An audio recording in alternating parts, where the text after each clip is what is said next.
is the most forward thing a female fan has said to you or done to you? Well, there've been a few, but I was riding recently, minding my own business. It was early in the morning. I think I was actually going to work, and I stopped at a red light, and somebody said, "Jax, I want to rape you!" So I said, "Can I have my breakfast first?" It was a woman, right? I can't answer that. It was really weird because it was my wife. Which is doubly weird. What do you that's do my with mom. that? That's a level of... I know, exactly. That's a level of intensity. You don't know what to do with that, huh? I just said thank you. Yeah. Have a nice day. Have a nice day. Huh? Yeah. Charlie, you've said that Sons of Anarchy, this role has made you cooler. You don't strike me as a guy who was a nerd before. No, not necessarily a nerd. I mean, I know a nerd when I see a nerd. Charlie, you were never a nerd, right? This show may have made you somewhat cooler, but you weren't a geeky guy at all? I wasn't, but I certainly wasn't the coolest kid in school. Yeah. You know, I mean, I had my awkward years. Yeah. But Jax is just so cool. You Yeah. know, when we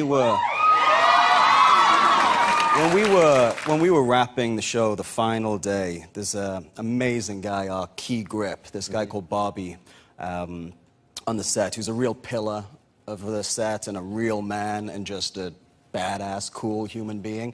You know, pretty taciturn, doesn't talk too much, but he came over to me the morning that we were going to wrap, and he said, "I just got to say one thing before all the goodbyes start happening and we all, get too emotional later. I just got to say one thing to you." I said, "All right, I knew this was going to be good." And he said, "Jax Teller was one badass mother." And from that guy, in that moment, it summed up my whole relationship, my whole experience on that show. That's fantastic. Any chance you'll wear those socks on the last episode? No, these I reserve for you and the Queen Very of nice. England. Me and the Queen. Kurt. Sometimes I have trouble, knowing which is which. Knock it off. I may look weak, and I am weak. Let's just leave it there. Kurt, we have to talk. The violence and the intensity of some of the violence and some of the sex on the show, a real challenge when you're airing it on television. But some of your biggest problems have been the use of dirty words. Is that correct? Yeah. When we entered the porn industry in season 2... You mean you as characters? Yeah, the show. Yeah. I don't want to hear how you make money on the side.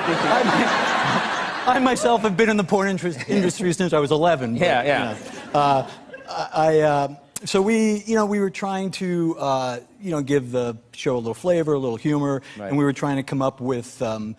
We had booths set up, and each booth had a specialty, Right. but we weren't allowed to use any vernacular that is associated with sexual acts. Right. So we were forced to come up with our own, which ended up sounding way worse than anything out there. You invented sexual acts that don't really exist, and the censors were okay with that, but they sounded... Because they Googled them and couldn't find them, so... What's an example? I think we had, and I think you actually referenced it in the episode, I created the anal rain dance. Yeah.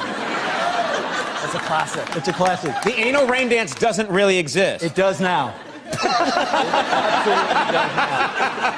I think that's the next clip, right?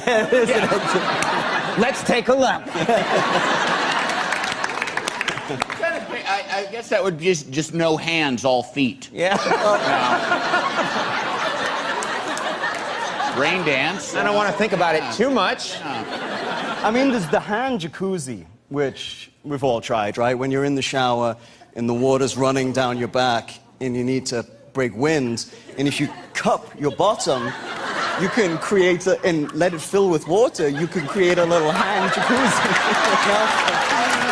Oh, Conan. It was him that told me about this. Now I want... I don't know what you're talking about.